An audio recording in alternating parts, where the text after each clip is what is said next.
কবিতাৰ শিৰোনাম পথাৰ, কবি ৰাম গগৈ।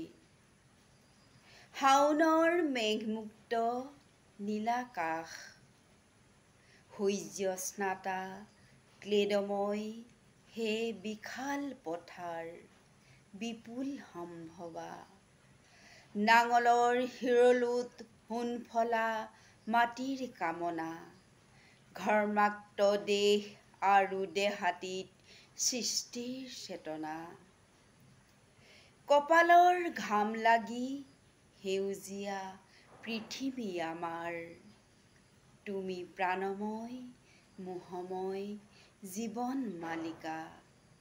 পথাৰ তোমাৰো স্বীকৃতি আছে, তুমি কোনোবা আদিমতম মানুহৰ সংগ্ৰামৰ ইতিহাস আৰু সভ্যতাৰ স্তৰে স্তৰে একোটা নিৰ্ণয় সূত্ৰ।